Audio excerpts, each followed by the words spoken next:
Lactalis qui tombe de son piédestal, c'est un peu à l'image de la filière alimentaire française qui perd pied.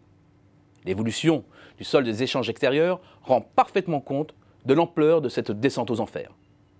Excédentaire, à la fin des années 90, il plonge sous la ligne de flottaison à partir de 2006 sous l'impact d'une double offensive. La première, allemande, dans la viande, au milieu des années 2000.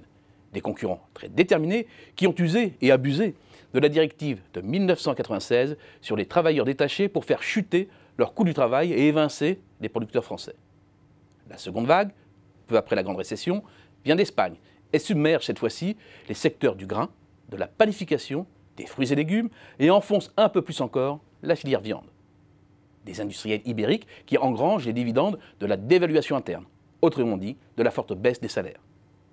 Bilan, cela fait plus de 10 ans maintenant que le solde commercial alimentaire est négatif. Et le déficit se creuse année après année et atteint le niveau record de 5 milliards d'euros ou presque en 2017. C'est donc bien un nouveau bastion industriel qui sombre. Ce diagnostic est confirmé par les écarts de performance depuis 10 ans avec nos plus proches voisins et concurrents. Entre 2007 et 2017, la production de produits alimentaires en volume s'est envolée de 17% aux Pays-Bas et de plus de 10% au Royaume-Uni. Ce duo devance l'Allemagne et l'Espagne, dont les résultats sont très proches, légèrement supérieurs à 4%. Un cran encore en dessous, l'Italie. Puis enfin la France, seule grande puissance agroalimentaire à afficher un résultat négatif sur la période. Mais cela serait une erreur de limiter nos déboires à la seule concurrence étrangère. Deux éléments sont à prendre en compte. D'abord, les relations houleuses entre la grande distribution et les industriels.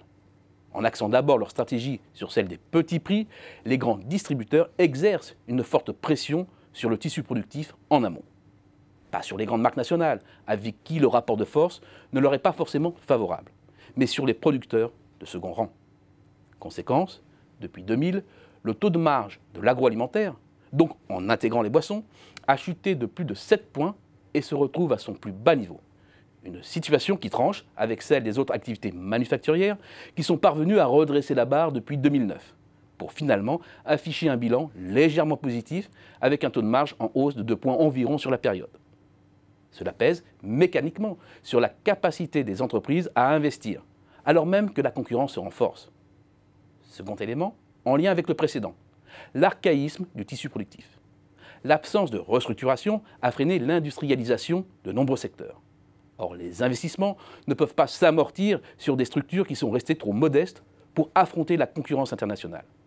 De même, la montée en gamme est restée insuffisante pour s'arracher de la seule concurrence par les coûts. L'industrie alimentaire, notre fameux pétrole vert, est de plus en plus mal exploitée et le fiasco n'est plus très loin.